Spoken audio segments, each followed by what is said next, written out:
Hello everyone, so ayan, merong naka-sniper na naghahamon sa ating Explorer 250 version 2. At hindi lang yan, hinahamon niya din pati yung mga naka-Sigma users dyan. If meron pa mga Sigma users dyan, ayan. So ito siya, ayan, meron siyang comment dun sa video ko na RC250, no?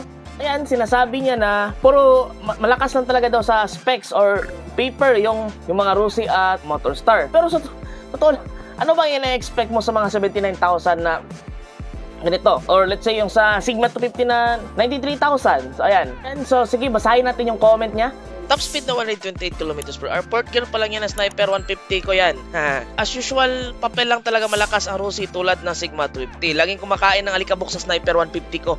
So for context naman, nag-comment siya nito doon sa video ko na RC250. Kasi doon sa Cyclone is nag-claim sila na yung top speed ng RC250 nila is 129 km.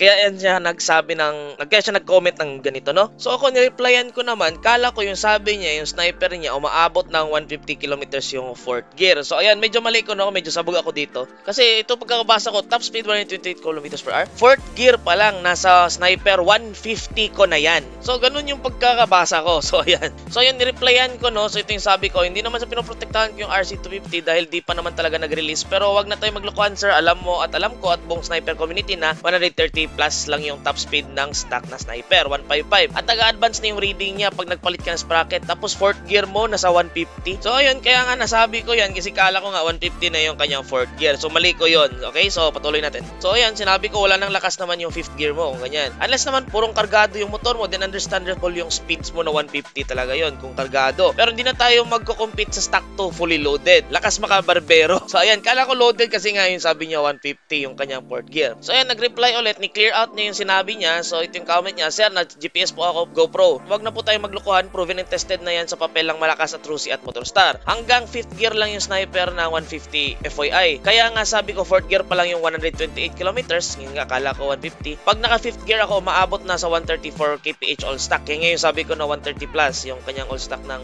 mga sniper. Wala akong sinabi na fourth gear yung 150 kph, basahin mo ulit. At so yun, nagdagdag pa siya. Nasasabi ko to dahil ilang beses na ako nag-test guide sa Sigma 250 at lahat kumain ng alikabok. Kung may Sigma 250 ka, pwede naman ako makipag-friendly guide para maniwala ka. Kahit sa Motorstar Explorer 250 mo, pwede nating i-guide yan para maniwala ka sa sinasabi ko. Manila area ako, pwede mo pa i-content Motorstar Explorer 250 versus Sniper 150 top speed. Partida, nagpalit ka pa ng CDI, ako all stock talaga. Okay, may partida pa yan ha, may partida. So ayun nga, so wala na ako actually planong patulan, no? So alam mo naman, kwentuhang top speed na naman. So ayan, kwentuhang kinamote. So ayan, so 3 days have passed, 3 araw na yung lumipas. Araw-araw siya nagko-comment, naghahamon, araw-araw. So sige, sinabi nyo naman, free content na to. Sige, salamat sa free content. Ayan, sige.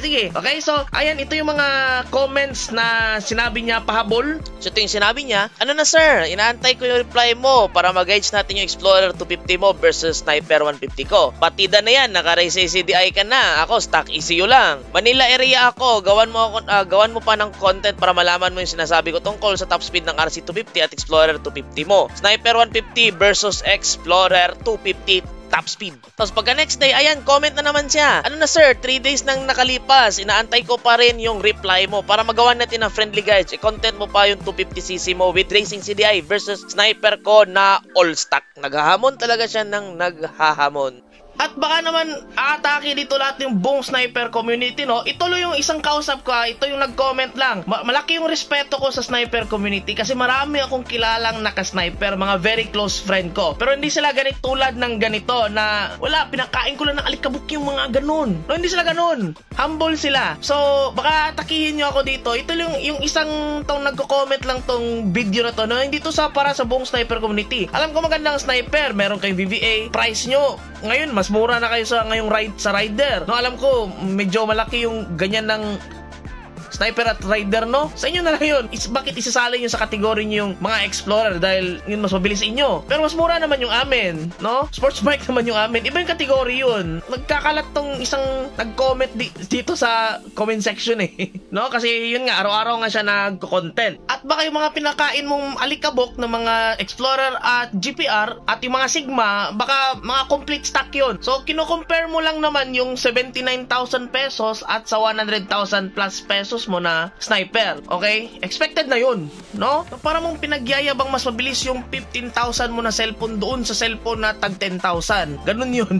O siguro, ayun, nakita mo yung estimated price ng RC250. So ayun, proud na proud ka, mas malakas yung sniper mo sa RC250 na top speed, no? Kasi mas mahal yun, mas mura yung sa'yo. Pero yung tanong, naka-slipper clutch ka ba? Naka-ABS ka ba? Naka-quick shifter ka ba? May single-sided swing arm ka ba? Lingunin ba motor mo? No? So yan, ang rami.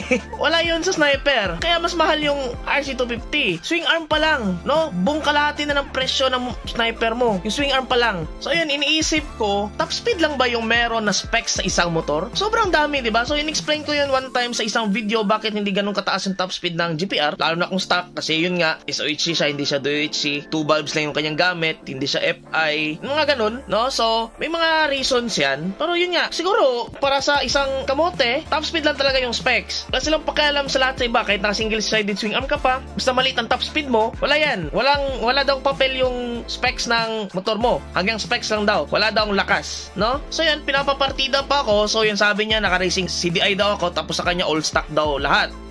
Hindi niya lang alam. So okay lang ba sa'yo? Okay, so ganito yung setup ko. Ayoko kasi mag-top speed sa public road kasi walang racetrack dito sa Mindanao. Ayoko makapirwisyon ng ibang mga tao na nasa public road, no? Magta-top speed ako, no? Magsusuperman ako, ganyan. Kasi ako ganun, okay? Mahal ko yung buhay ko, ayoko kasi yung setup kasi, yung airport dito, meron sa side ng airport mismo dito, vacant din siya na road, which is straight line. Pero hindi kaya ng road na mag-top speed, no? So hanggang acceleration test na lang tayo. Okay lang ba sa'yo? Acceleration test na lang. Okay, so alam ko, sasabihin ko talaga, talo ang mga Explorer pag stock to stock. Pero yung hinahamon nyo is may CDI. Okay, may CDI yung hinahamon mo. Okay, so ito yung specs. Papakita ko na lang ulit. Ito, taken na to siya na shoot noon pa. Okay, so 3 seconds yung aking 0 to 60 and yung 0 to 100 ko is 10 seconds. Okay, so alam ko ang stock ng mga sniper is 11 seconds yung 0 to 100 nyo. Stock yung sabi mo eh. O, wag ka mag-fast forward ha. Alam yan. Maraming nakakaalam yan. Okay, stock kasi sinasabi mo eh, kung may magic kang gagawin, ayan, hindi na yan stock yung motor mo. Okay, so ayan yung video. So, papakita ko ngayon.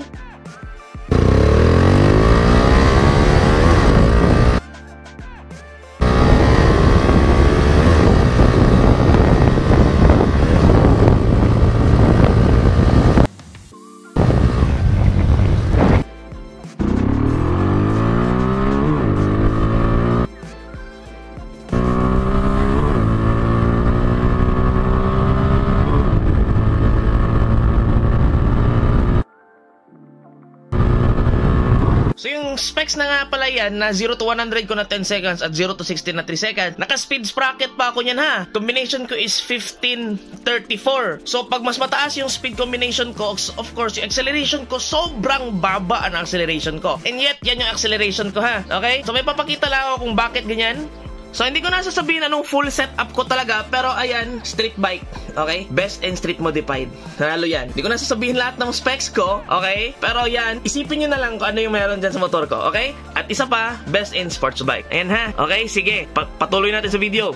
And ayan yung acceleration test ko. And at the end of the day, yung motor ko yung lingunin, yung iyo hindi.